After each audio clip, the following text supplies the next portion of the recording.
Coming to call to order the January 14, 2014 meeting of the Oshkosh Common Council. I want to welcome you folks who have come out tonight. It's a little snowy out there, a little icy out there, so we do thank you for coming to the council meeting tonight. Also want to welcome those who might be watching us on television, those who might be watching us on the computers, those who might be listening to us on their computers or listening to us on the radios. This is your city government, and we do want your participation, whatever form it takes. So very much welcome. With that, I'm going to ask the clerk to take the roll call of the council members. Clark. Here. Fitzgerald. Here. Cummings. Here. Ellison Osby. Peck. Here. Herman. Here. Tower. Here. Present 6.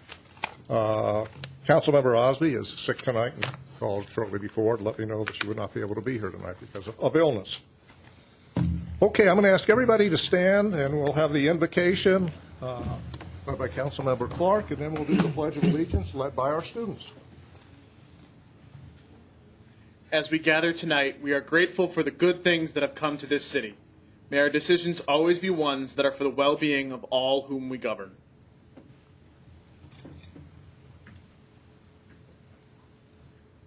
I pledge allegiance to the flag of the United States of America and to the republic for which it stands, one nation, under God, indivisible, with liberty and justice for all.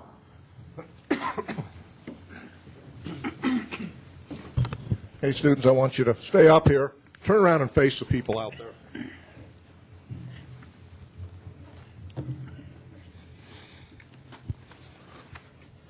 We have some folks here tonight who want to see you. We also have some folks out there in television land that want to see you.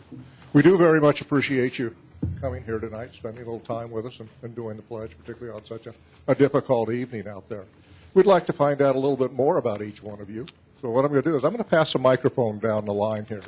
As you get the microphone, please speak into the microphone and look out to these people and let us know what your name is, where you go to school, what grade you're in.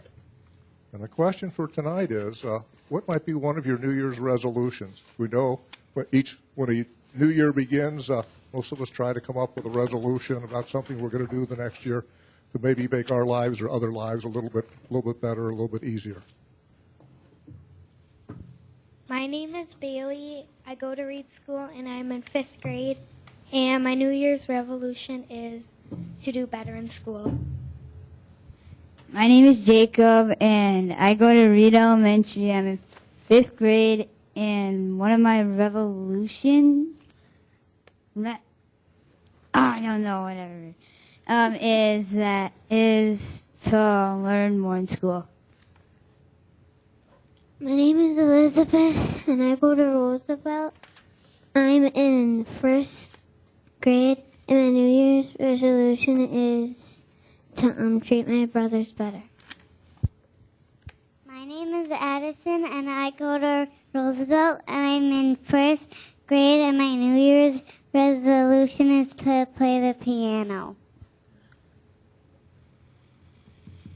Sounds like we're going to have more learning in school. We're going to have a little better family relationships as a result of it. We're going to have more talented people. So that's good. That's good. I do have a certificate because we do appreciate what you're coming, the fact you've come down tonight. So I'm going to pass these out. So I'll go down the line here. Bailey, Jacob, Elizabeth, and Addison.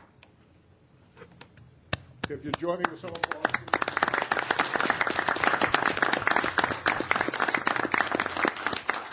Now, both for them and for the parents, you can take off now. You don't have to stick around with the rest of the people and listen to the other things that go on here. So you can go home and get some homework done or play or do whatever, or get working on the homework. Thank you.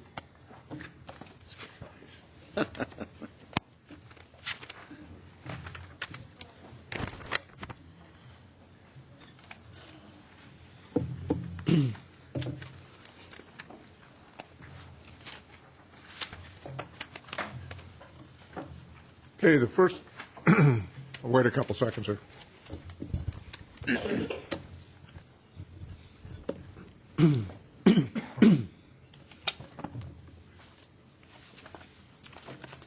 Really, the next item of business, the first part of the business agenda is a public hearing.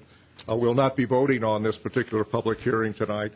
I will read it 3 times. If anybody would like to comment on it, please come up to the microphone. The microphone is open at some point while I'm reading it 3 times.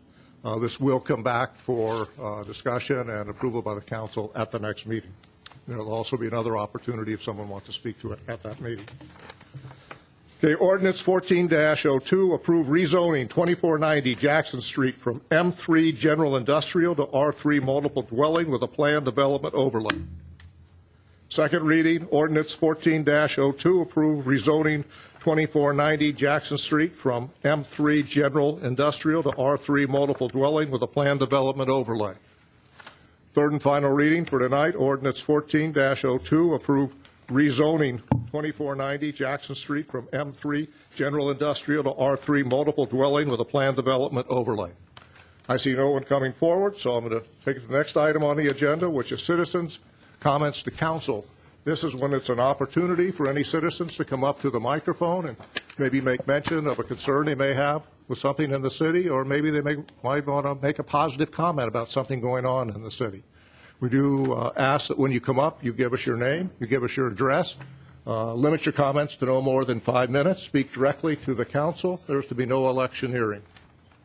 My name is Patricia Diener. I come to you this evening in regard to the property over on 532 West 11th on the west side of it and between Galehards. My husband and I had a conversation with the owner of the property, and he appreciated what we've been doing. We informed him that there was a fire in the backyard. We informed him that people are putting stuff there, and he asked my husband and I to take some pictures because if they're filling it in to let the water waste away and derose property, there's been words that somebody might buy it for a parking lot, and my husband and I were in the process of maybe looking at the property. And so I will be taking some pictures of the property to the homeowner, and he is in Lodi, because there's ordinance with keeping sidewalks clean. Well, there's a sidewalk there that the gentleman owns. They're going over there with probably a Bobcat front loader, and they're putting the snow onto the sidewalk and leaving it there for the gentleman that is taking care of the property now. It's a shame that nobody cares about anybody else's property except they think they can do it. And, you know, people don't have common sense. They throw all the stuff in the yard. Who's going to clean up the mess later? They got a place to put it, but who's going to get it cleaned up? So that's why the gentleman is going to sell the property. And I come to you this evening in regard to the ordinance for keeping sidewalks clean. Today, I went down on almost to the knee. I've made a complaint to the city. I must be doing it to the wrong person. Mr. Cummings said to talk to the inspector. I've left messages at Dave Potek's office with Lori, and I did have to call today because it happened 3 weeks ago. This property at 1306 and 1302, and I can save a lot more addresses. Do not shovel. The ice has been on the sidewalk for the last 2-3 weeks. I don't care if there's patches. It needs to be taken care of because somebody foot gave out twice. I have pictures. I told Mr. Potek's Lori that I have pictures, and I am going after the homeowner because it's not fair that you can't even take a walk around the block and visit a neighbor without having somebody getting hurt. And I appreciate what you guys do, but you know, the city has to enforce more. Because the gentleman shoveled today, but it wasn't shoveled this afternoon, but that ice has been on there for the last 2-3 weeks, and it's wrong. If I got to spend a lot of money and salt my sidewalks, other people need to do it too. Thank you. Okay, thank you. One quick comment. What's the best place to call if somebody's got a concern on the sidewalk? Text. Engineering Division 236-5065. Want to repeat that number, the engineering division? 236-5065. Okay. I have good. one other question for Mr. Potek. If Lori could give me the think you date, have to if Lori could give me the date that I called in a couple weeks ago, I need to have it to verify that I did call the city. Okay, I think You need to call the Yeah, office. sure. Call them, handle that one individually. Okay, thank you. Now, and I could clarify, we don't take people's names when they call, so we won't have that record. When we take complaints, we take them anonymously. Okay, let's, I have one other question. what, oh, It'll come Address to the me. mayor. Why is it anonymous? we won't get into that, we can raise that question Okay. at another time on a policy issue. Come forward.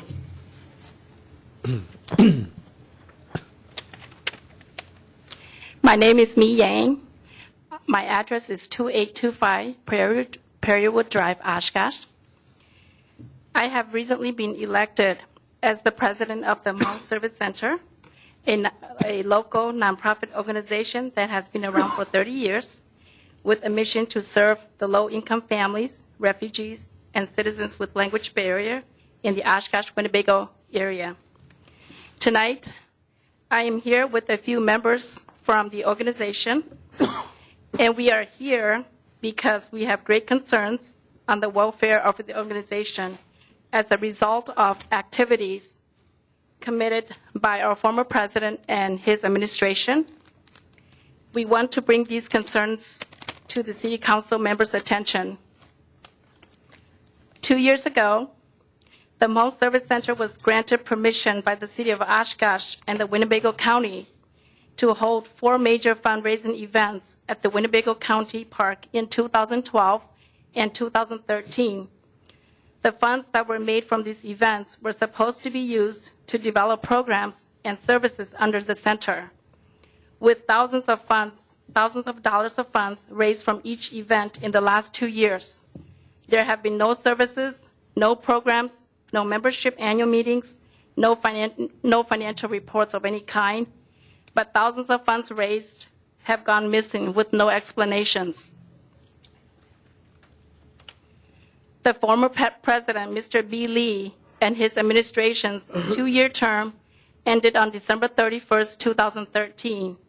On January 5th, 2014, the members elected a new president and new officers to take on the business of the organization. The former president has refused to step down, refused to transfer the organization's properties and financial records, and has fought hard to keep the upcoming fundraising events under his name. We, as the new administration representing the Hmong Service Center, not only concerned about the missing funds, we are also concerned about the welfare and future of this organization. But we are citizens just like any of you who are committed to help serving the public.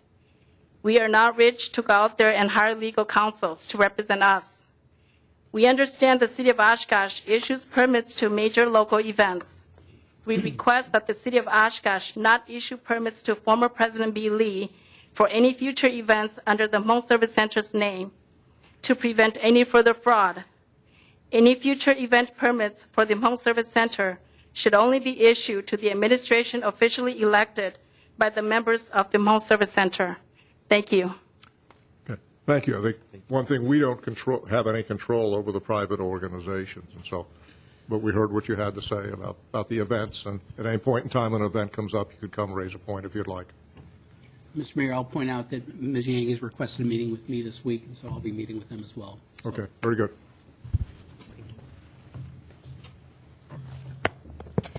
Good evening. My name is Jeannie Haugen, and I've never been to a city council meeting before, so this is a delight for me to be here What's tonight and learn a few things. Your address? We need your address. 532 Oak Street in Oshkosh. Okay, thank you. I don't know if this is the appropriate time for me to be coming up and talking about this, but I am on the agenda for tonight. Then you'd want to wait till the agenda item comes up. I should have said that before. That's okay. I can do that. Yep. Anything else that's not on the agenda? No. Okay. When I read the agenda item, you'll have the opportunity to speak to the agenda item. I should have mentioned that in the list before. Okay. Okay, thank you. Sorry. That's fine. Perfect. Okay, I see no one else coming forward. It takes us to the consent agenda. On the consent agenda, we have a number of items that are viewed as non-controversial in nature. So what will happen is I will give people the opportunity to comment on the items as I read through each item. If you want to comment on one of the items, come to the microphone at the time I read it. After we've gone through all the items, I will bring the items to the council, and then the council will raise any questions they have, and then we'll look at the consent agenda in total. If either a citizen or a council member would like any particular item removed from the consent agenda, they may make that request, and I will remove it from the consent agenda, and we'll take it up separately. Okay, so I'm going to begin reading through the consent agenda. Again, if I read an item that's of interest to you, please feel free to come up to the microphone when I read the item. Approval of bills presented by the Finance Director. Approval of cash report for November 2013. Receipt and filing of Common Council minutes from December 10, 2013 and January 2, 2014. Receipt and filing of Museum Board minutes from November 7, 2013. Receipt of claim filed with the city's insurance company. We got two of these. Jeannie Hagen for alleged damages from hitting a pothole with her bicycle. Richard Werner for alleged damages to his mailbox from the snowplow. Resolution 14-03 authorized the filing of applications for federal operating and capital assistance, state operating assistance, and county transportation assistance. Resolution 14-04, approve agreements for transportation services with Winnebago County. Resolution 14-05, approve 2014 software maintenance agreements for IT division to Harris Computer Systems, Tyler Technologies, and ESRI, Inc. Resolution 14-06, award partial bid award to Lunda Construction for Boatworks Riverwalk Bridges. Resolution 14-07, approve spotlight designation, authorize redevelopment authority to acquire 2332 Jefferson Street. Resolution 14-08, approve spotlight designation, authorize redevelopment authority to acquire vacant lot 100 block West Custer Avenue. Resolution 14-09, approve spotlight designation, authorize redevelopment authority to accept donation of property at 1125 North Main. Resolution 14-10, renew Bird City, Wisconsin designation, designate May 3, 2014 as International Migratory Bird Day. Resolution 14-11, approve conditional use permit plan development for existing developments and new construction projects at Lourdes Academy at 1100 Witzel Avenue and 110-250 North Sawyer Street. Resolution 14-12, amend special assessment policy relative to certification of completion of construction. Resolution 14-13, approval of change order number 1 for Public Works contract number 12-23 with Straight Line Fence, LLC, for permanent boundary fence installation for James Road Area Detention Basin. Resolution 14-14, approval of change order number 1 for Public Works contract number 13-04 with Carl Bowers and Sons Construction Company, Inc. for various concrete paving and utility projects north and south central areas. Resolution 14-15, approve charges for extraordinary services for special events for 2014. Resolution 14-16, approval of special event. I'm going to be going through some special events, so I won't call each one a special event. Otter Street Fishing Club, Inc. utilized Menominee Park for their Otter Street Fishery January 31, 2014 and February 1, 2014. Special events on Resolution 14-17 and 14-18 have been withdrawn by the staff. Resolution 14-19, Oshkosh Southwest Rotary to utilize Menominee Park for their Battle on the Bago, February 21 and 22, 2014. Resolution 14-20, Oshkosh Festivals, Inc. to utilize 547 North Main Street and city streets for their Oshkosh St. Patrick's Day Parade and Party, March 15, 2014. Resolution 14-21, Detroit Run, LLC to utilize city streets for their Oshkosh Half Marathon, 5K, and Lionhearted Kids Run, April 12 and 13, 2014.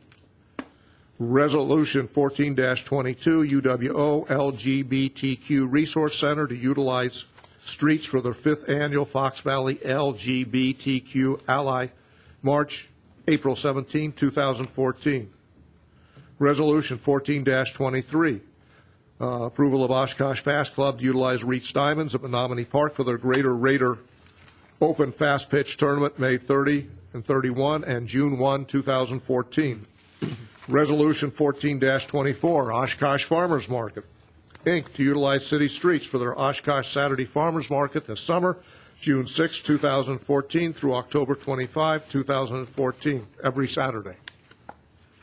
Resolution 14-25, Oshkosh Festivals, Inc., to utilize Leach Amphitheater, Riverside Parking Lot, East Side, and city streets for their Oshkosh Irish Fest, June 12, 13, 14, and 15, 2014. Resolution 14-26, Otter Street Fishing Club, Inc., to utilize Menominee Park for their Otter Street Walleye Tournament, June 13, 14, 15, 2014. The next three resolutions, Resolution 1427, 1428, 1429, are all special events, and they've been withdrawn by the staff for consideration at this meeting.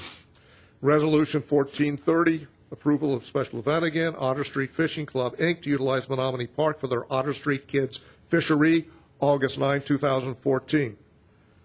Resolution 14-31 has also been withdrawn by the staff for consideration at a later time. Resolution 1432, Oshkosh Festivals, Inc., to utilize city streets and Riverwalk for the Oshkosh Oktoberfest, October 4, 2014. Plenty of things to do in the city, so people are not going to be bored. Lots of things to do. Okay, the next resolution is Resolution 14-33. It has to do with disallowance of a claim by Douglas Berger, and it has been withdrawn by the staff. Resolution 1434, disallowance of claim by Jeannie Haugen. Is that you? Yeah. It's Jeannie, actually. Thank Jean? you for the tip. Okay. So I know when to come up. I guess I'm wondering if you are aware of my claim, if you have read everything that I have been through.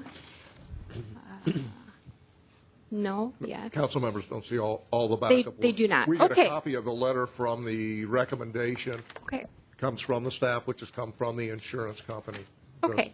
The staff and the insurance company handles the claim itself and Okay. does review the claim, yes. Okay. So, I will just give you a very quick review then. I was riding my bike home from work on September 17th. It was 11:30 at night, and the front tire of my bike hit a pothole on CP Avenue.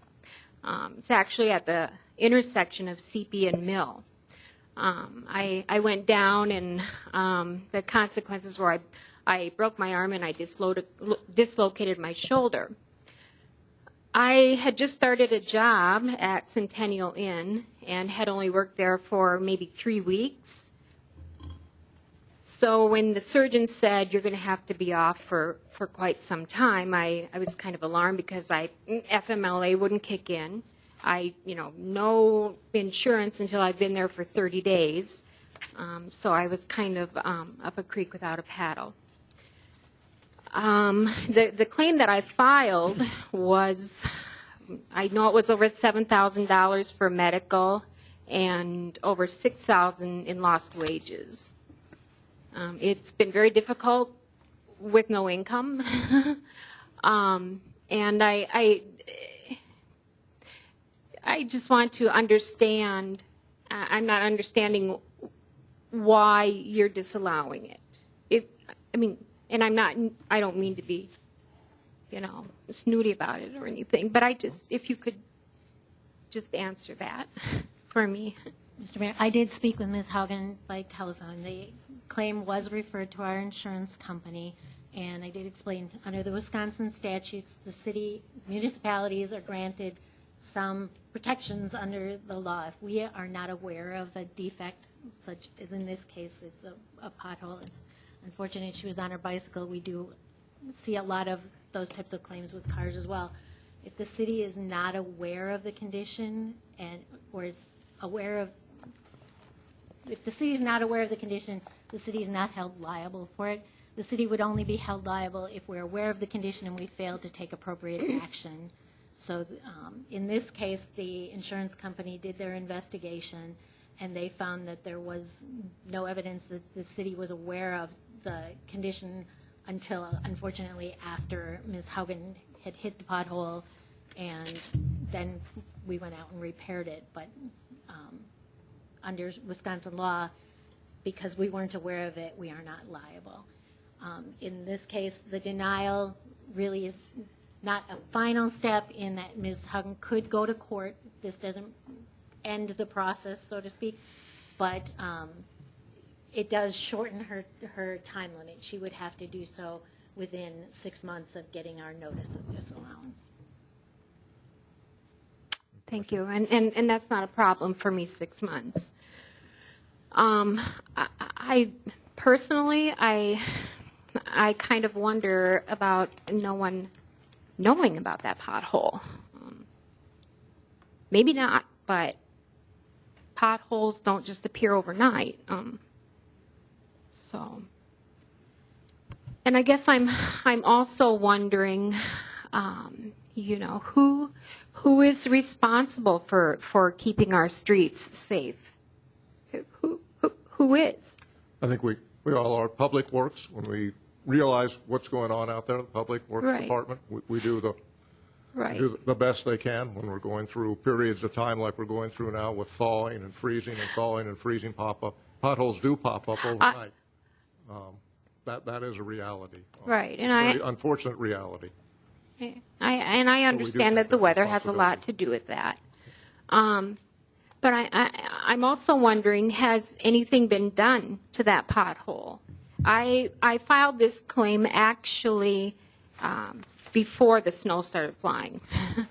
And I really would like to see a positive answer on that question that, yes, we've done the preliminary patchwork on that. Okay, I do.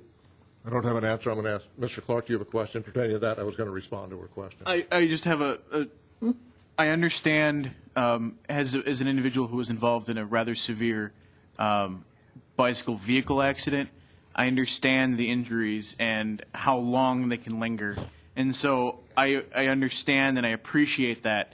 In a process like this, it's more of this is the legal steps involved with it. And unfortunately, the disallowance of claim is more of an administrative step for us than it is a matter of addressing the issues involved in the long-term loss of income and such. So I understand and I can definitely relate with long-term issues related to a bicycle accident. But as far as the further questions goes, I think you've done the right thing in terms of contacting our staff. They're the ones who really do most of the work. And for this is the reason it's part of our consent agenda is because so often that these come up and it is more of a administrative step because we have to vote on it, but it's one that most of this happens before it gets to us here on the council. Okay, I understand. But So, I do appreciate you showing up. yeah, so what you're saying, it's like an administrative step. It's just a process, and you have to go through it. Am I right in saying that? And the other thing, in response to your question, I can't give you an answer whether it's been filled or not. I think you know what pothole it is. There's probably more than one pothole. So if you know what it is and you've seen it and it hasn't been filled, I suggest you call Public Works. It's standard procedure that whenever a claim is filed like that, or we investigate it immediately and take care of that pothole. Given the fact it took place in September, it's quite possible it could be, with the weather, it could have opened up again. We go out and check our potholes periodically as we're made aware of them, that we go out and fix them. So after this incident, we would have gone out and fixed it. I can't tell you specifically the date and time that we actually fixed it, but that's standard procedure for Public Works. All right. From what I understand, it's within 24 hours. Is that correct? It depends on when we get it. Okay. But we do schedule them. Okay. And that's part of our responsibility. Once we're made aware of it, we put it into a maintenance schedule. Thank you. I just want to make sure that it doesn't happen to someone else. Potholes are It's been a reality, and we have to stay on top of it. We try to stay on top of it. So we appreciate you bringing it to our attention. We feel badly for your situation. Well, thank you. I appreciate that. Thank you. For the time. I apologize mispronouncing your name also.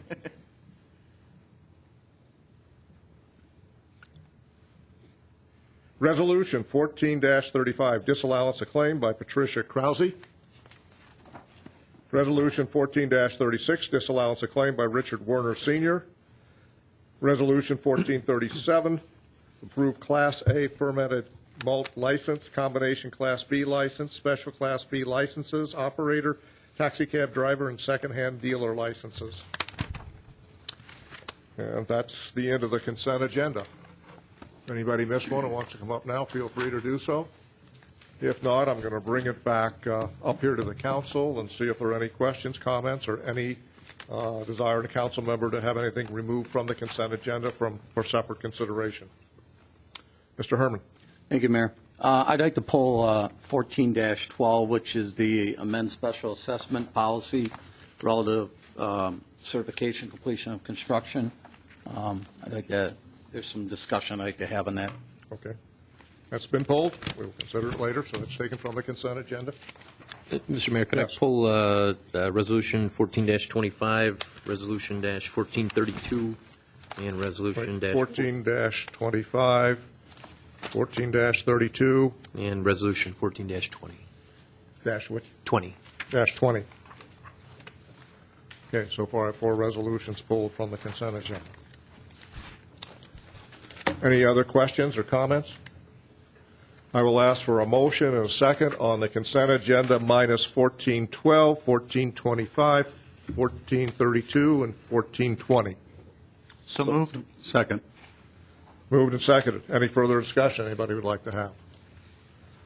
Okay, I'll ask the clerk to take the roll call vote on the consent agenda minus 1412, 1420, 1425, and 1432.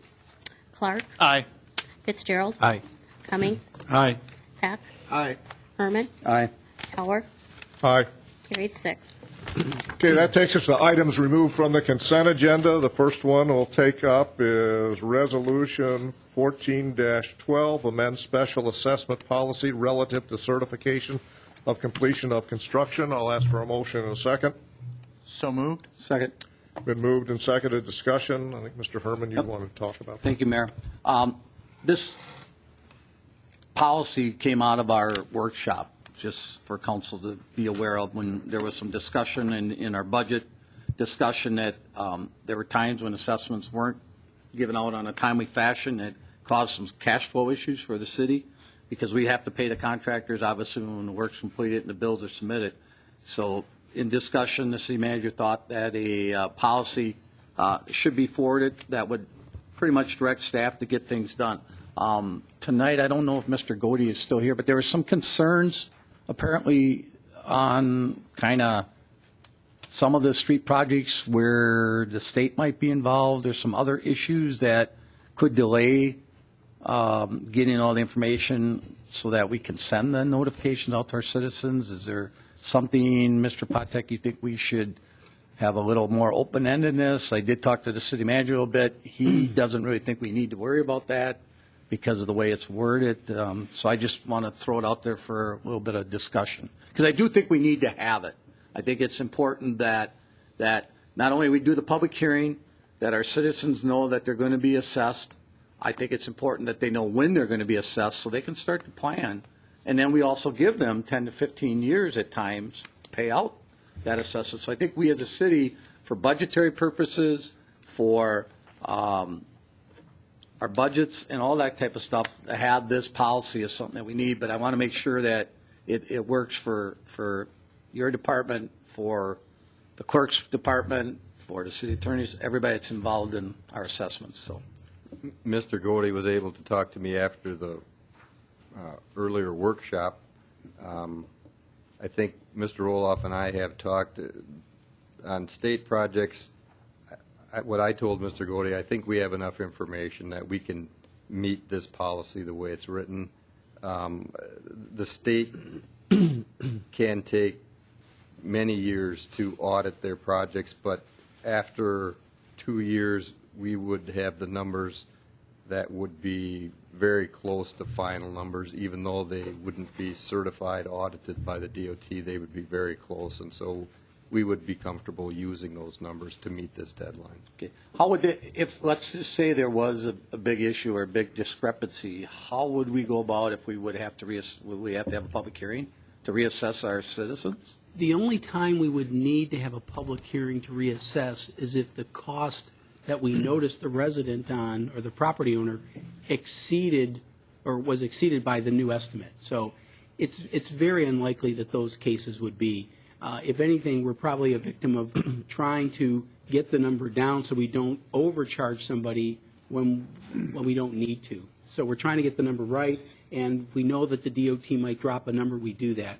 One of the things that I've talked to Mr. Chapman about, our organizational development specialist, Mr. Chapman's responsible for some of the continuous improvement projects that we're working on, and I've asked him to put this on the list of projects to do for the year so we can help Public Works find a way to maneuver through that and get this done a little more efficiently. So that's why I felt confident in my conversations with Mr. Potic that we should be able to do this, even with the DOT sometimes dragging this out for a couple of years. But Council's points were well taken during our budget discussions, and I think that's what we're trying to be responsive to here.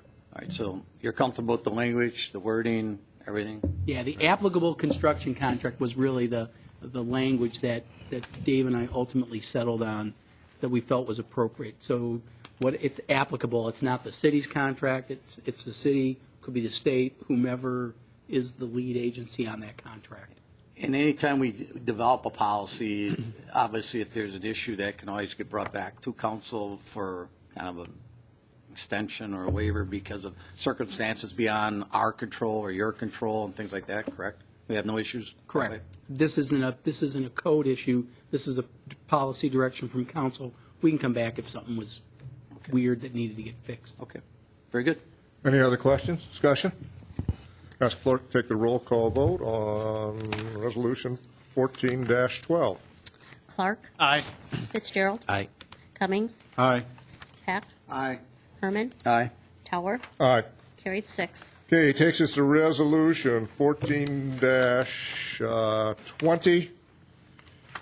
Approval of special event, Oshkosh Festivals, Inc., to utilize 547 North Main Street and city streets for their Oshkosh St. Patrick's Day Parade and Party, March 15, 2014. Mr. Fitzgerald. You got a comment on that? I'll ask for a motion in a second first. So moved. Second. Comments? And I'm sorry to pull all three of these out separately. Mrs. Fitzgerald is the treasurer for Oshkosh Festival, so I'm going to be abstaining from each. Okay. Ask clerk to take the roll call vote. Clark. Aye. Fitzgerald.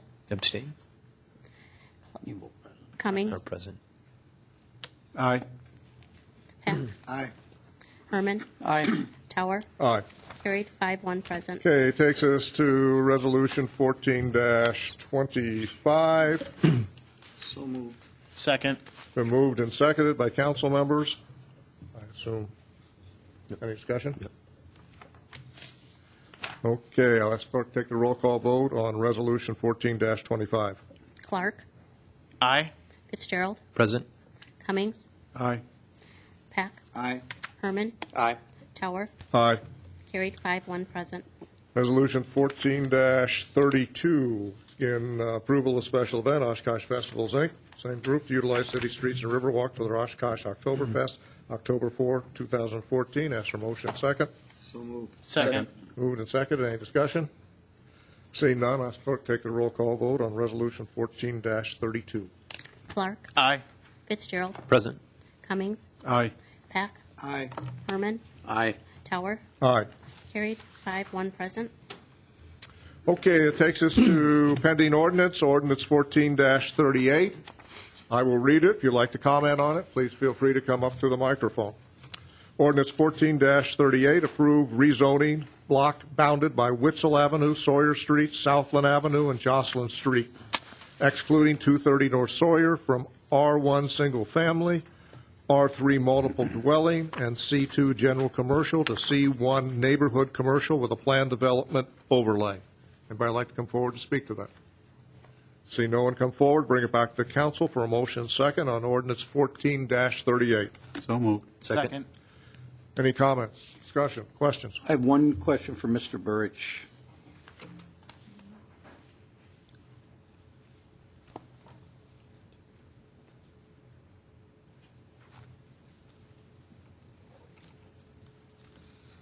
Thank you for coming up. It's just a real simple question. There are several businesses that are in this area besides what Lourdes wants to do. There's the bank, correct?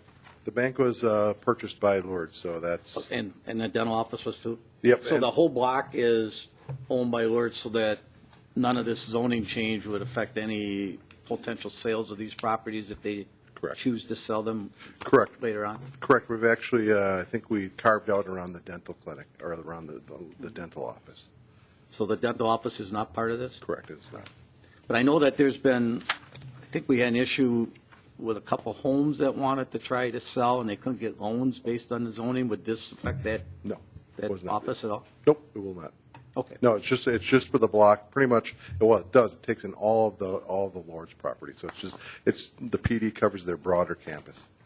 Okay. I just didn't want to have, maybe a year from now, somebody wants to sell the property and they can't. Okay, that's it. Okay. This has to do with Lourdes and the work they're doing on their property to expand their buildings and their educational and activity areas there.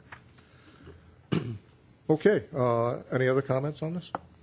Ask clerk to take the roll call on ordinance, vote on ordinance 14-38. Clark. Aye. Fitzgerald. Aye. Cummings. Aye. Peck. Aye. Herman. Aye. Teller. Aye. Carried 6. Okay, it takes us to new resolutions. Resolution 14-39, approve agreement with 531 North Main LLC for city's administration of WEDC Community Investment Program grant for property at 531 North Main Street. Anybody like to come speak to this? Not, bring it back to the council for a motion and a second. So moved. Second. Discussion? Might ask Mr. Davis to come up just to comment on what's going on with this particular program.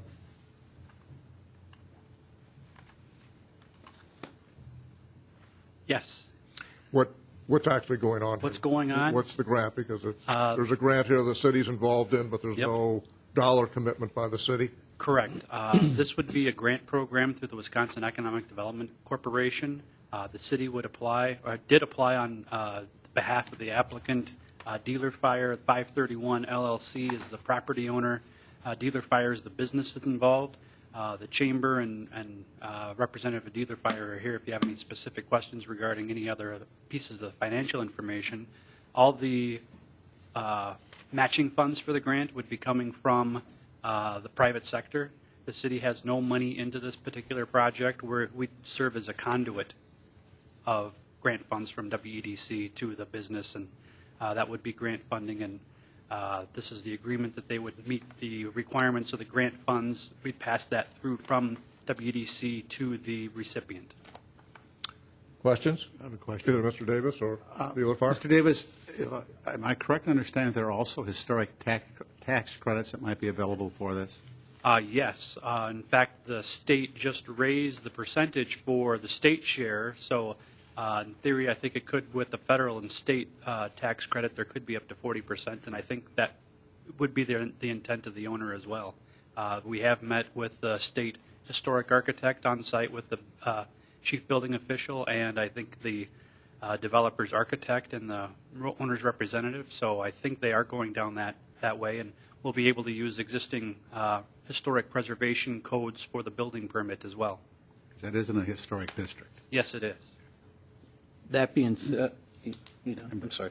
That being said, how does that affect the tax base? Anything? It's going to increase the value of the property. Okay, all those tax credits go back to the property owner. It's still going to be a fully taxable property for the city, and they'll increase the tax base of the city by at least $500,000, if not more. Okay. One other question, Mr. Davis. This is a fairly new grant, right? The WEDC is, okay. Yes. What would happen, or would there be any liability to the city if the legislature or whatever disbanded this organization? What would happen on our end? Would there be any, we would be left holding the bucket or some sort? Well, they're giving us the grant money that we would then grant to the developer to pay contractors for the development. We would have a grant agreement with the city and WEDC. Once they grant that money to us, I don't think the state legislature can take it away. It's not to be repaid ever. There is some monitoring over the years to make sure the improvements are made and the jobs are created, but there's no specific penalties for that. Okay. I see Mr. Kleeman out there. Is there any concerns from your office at all? He supported it. Yeah. You want to just make a comment one way or the other, just how your office looks at this as a new grant? And no, that's fine. As a business opportunity in the community. Yeah, this is a new Speak to the program. mic, come up the microphone. This is Rob Kleiman, 120 Jackson Street, Oshkosh Chamber. This is a new program that WDC just created this past year. I believe there's about $4 million in the program. It's a competitive process. It's statewide. So this is the first project that Oshkosh has submitted. There could be more, but it's designed for impact projects in a community that can really in a central business district or a project that would really raise the bar in the community. And I think we might be one of the first ones that are approved. Okay, very good. Pretty Thank exciting. you. Any other questions, comments, discussion? Anybody? I'll just make one additional comment. I'll be voting present on this. I have a family member involved, the organization involved, so I'll be voting present. Okay, ask clerk, take the roll call vote on Resolution 14-39. Clark. Aye. Fitzgerald. Aye. Cummings. Aye. Peck. Aye. Herman. Aye. Tower. Present. Carried 5-1 present. Okay, takes us to council discussion, direction of the city manager, and future agenda items. Future agenda items. We got another workshop coming up, folks. Joint workshop with Common Council, Plan Commission, Redevelopment Authority, Vision of Riverfront Development. That's the 28th, and we'll start again at 4:45. So I think most people have it on their calendars, so whenever people can get there, I'd appreciate their being there. Mr. Cummings, this is his idea to have this, which I think is a good idea. It is my idea. Confirmed by others, by the other group, so Thank you. I think it's a good idea. Okay, educational material on stormwater projects. Mr. Clark, you wanted to share some material with us? I did. There were some maps that were included in the folder that was left on our table here today.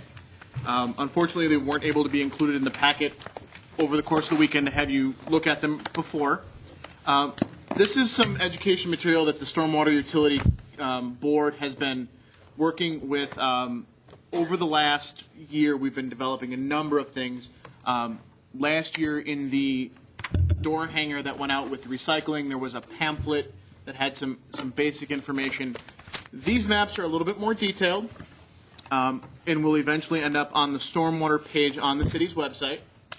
And I wanted to bring these to your attention because as we go through this, this is a way for us as a council and as a stormwater committee to really see the tangible results of what we're spending our money on. And so there is the overview map, that is the green and yellow shaded map. This is what we've studied, what we've done.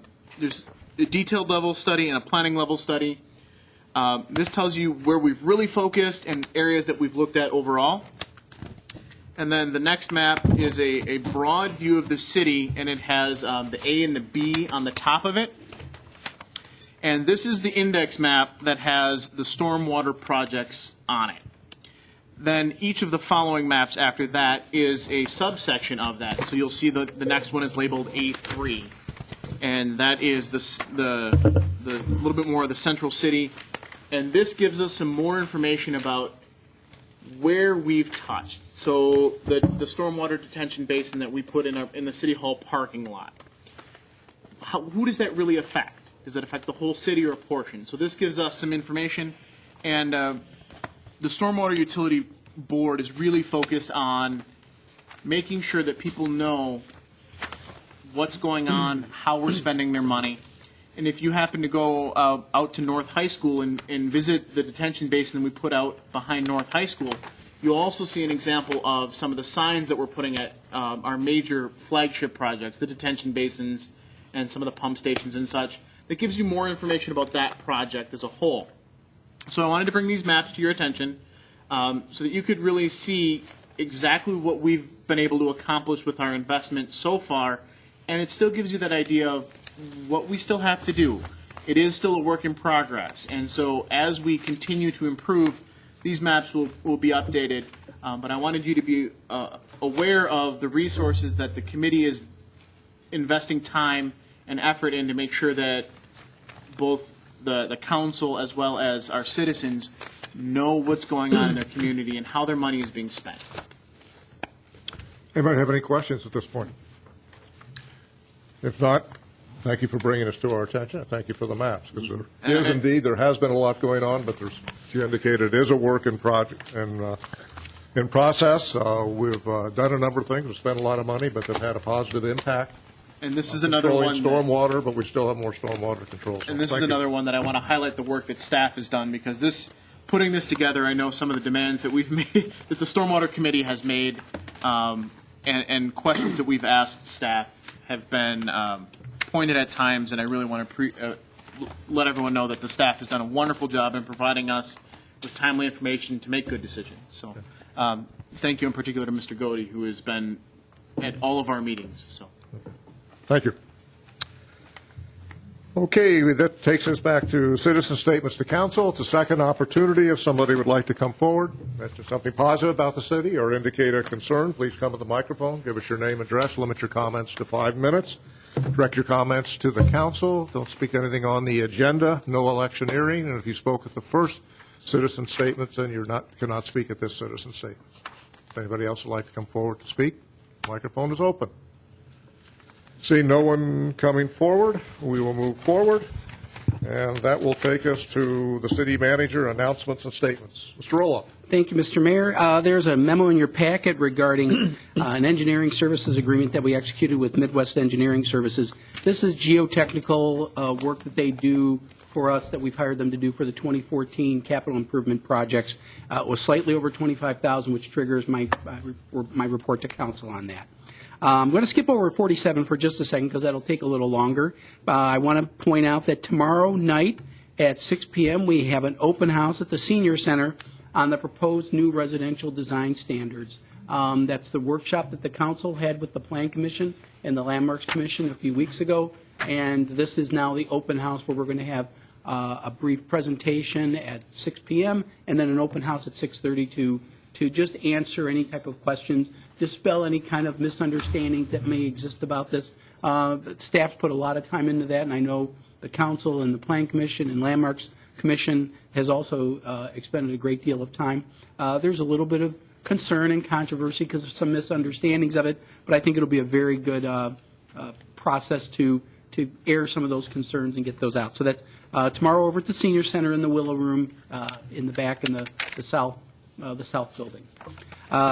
The item 47 that I skipped over for a moment, I wanted to put this on the agenda in case council members had any questions. There was an article in the paper about the Marion Road Water Tower. I thought the article was accurate, no issues with it, but there were some misunderstandings that I think spilled out of it. There seemed to be an overemphasis that people felt that we are proposing to replace the Marion Road Water Tower because it is ugly.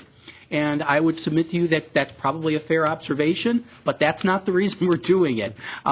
It was constructed in 1936, and that's, I'm not going to go there with any of the council members. I'm just saying, for a water tower, it's a little on the old side. I wasn't even born yet. But and maybe some I'm the oldest and I wasn't born yet. Maybe some of the council members can relate to this issue as well. We can add another 25 years of life to this water tower by making some changes to it, but they're pretty heavy duty, and the payback for investing that to only get 25 years out of it, frankly, isn't enough.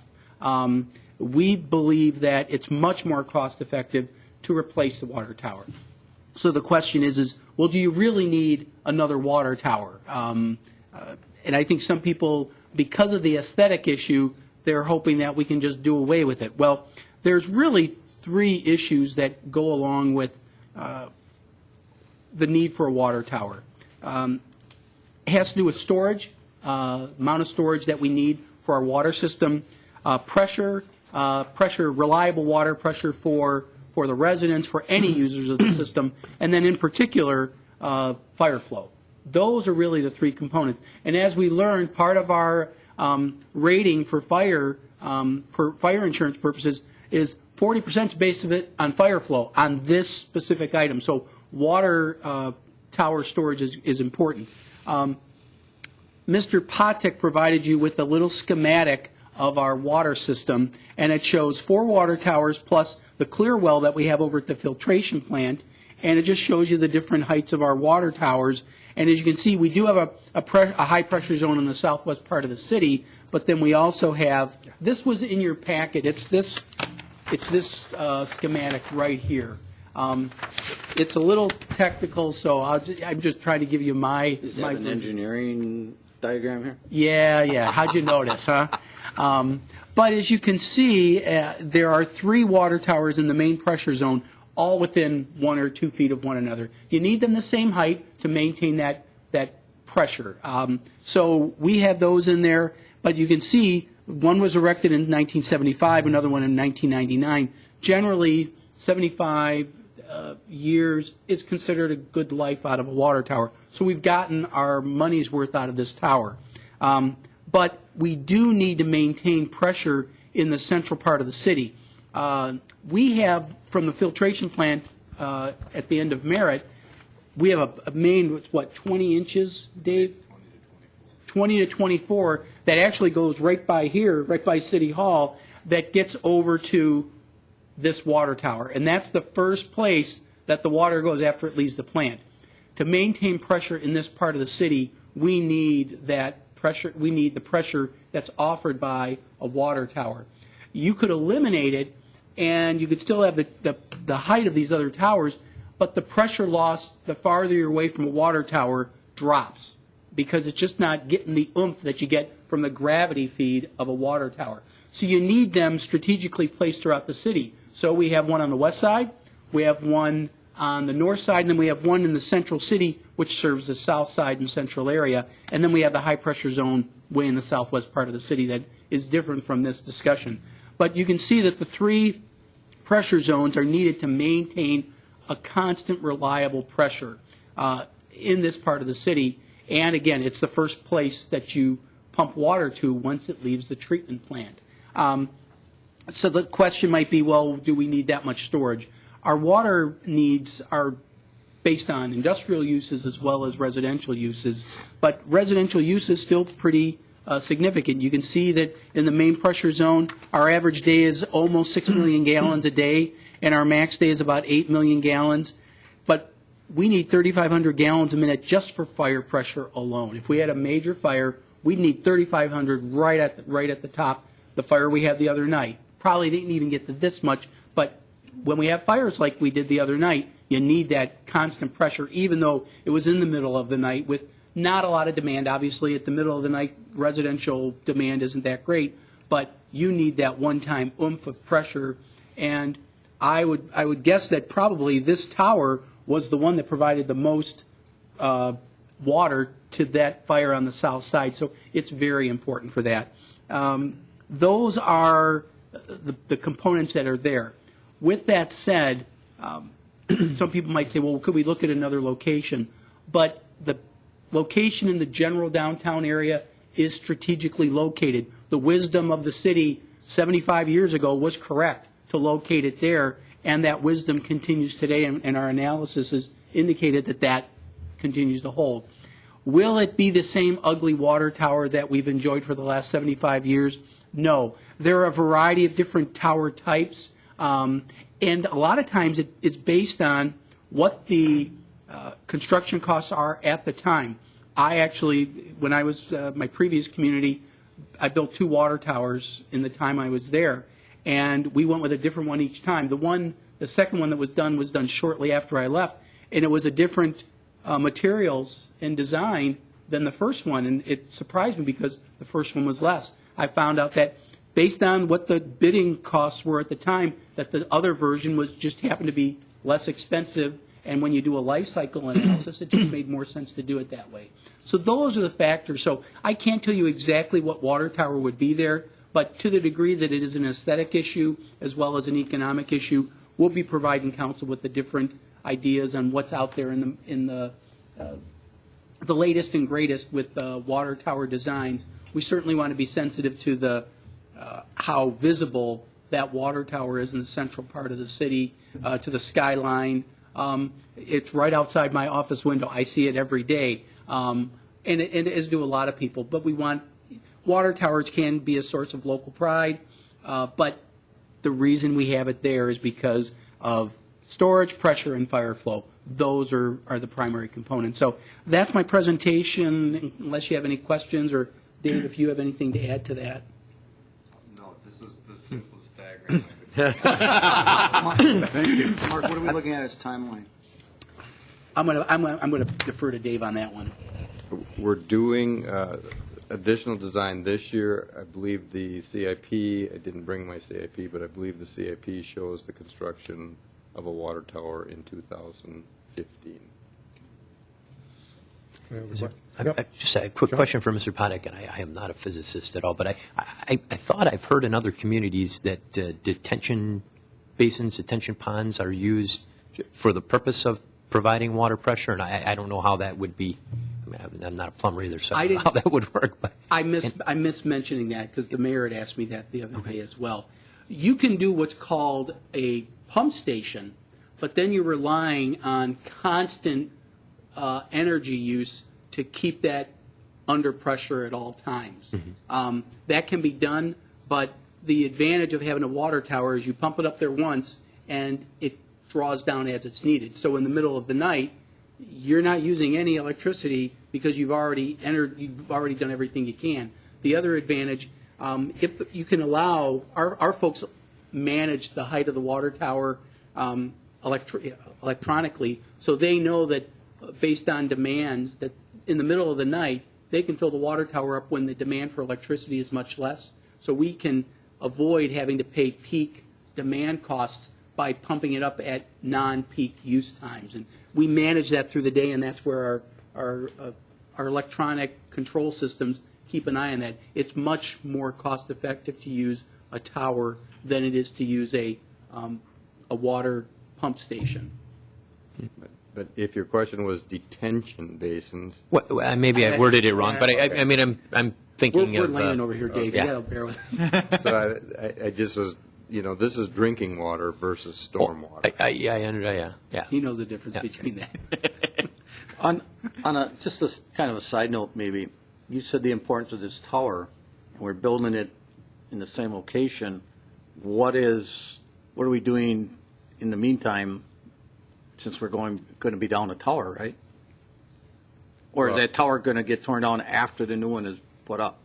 I don't It goes know online, that we've got into that amount of detail yet. I've worked in communities where they do that exact thing, where you build a new tower, maybe right next to the old tower, and then you take the old tower down. So we have to, I mean, if you look at these other locations, they were all brand-new locations. We weren't dealing with an existing tower.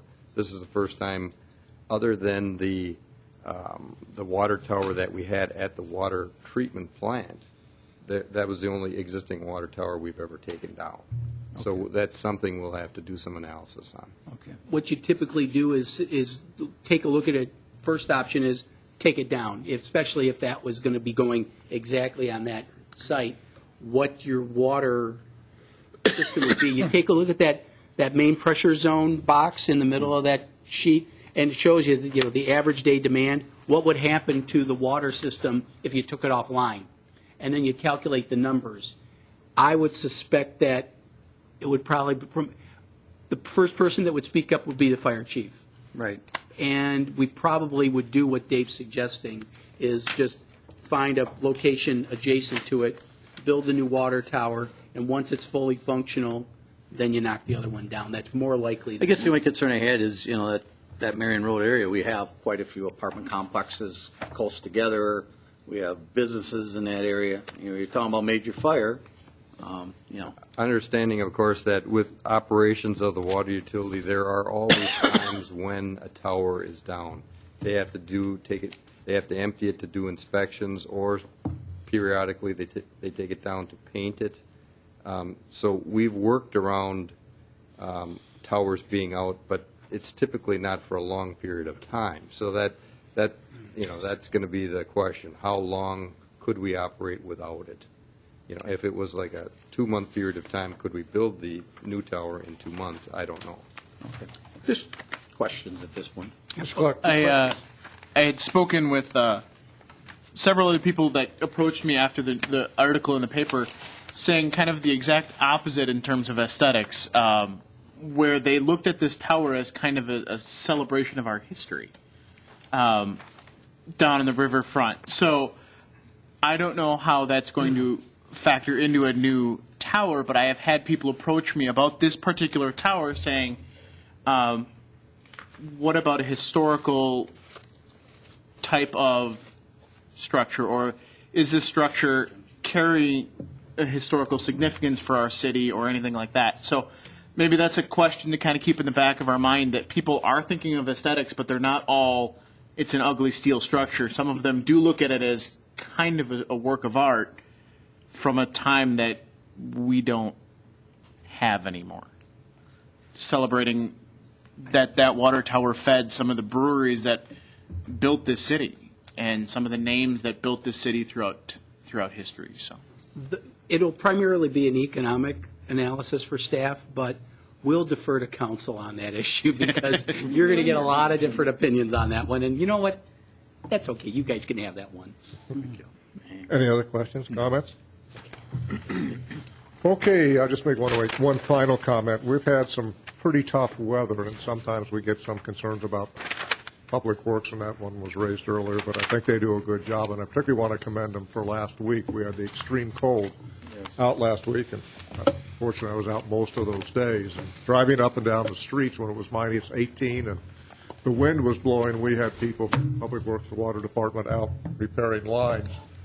There aren't lots of people that feel real comfortable being out at that time. There's a nice article in the paper, so commendation and appreciation for folks that go out and do the dirty work. We've talked about fire before, but also a number of other things.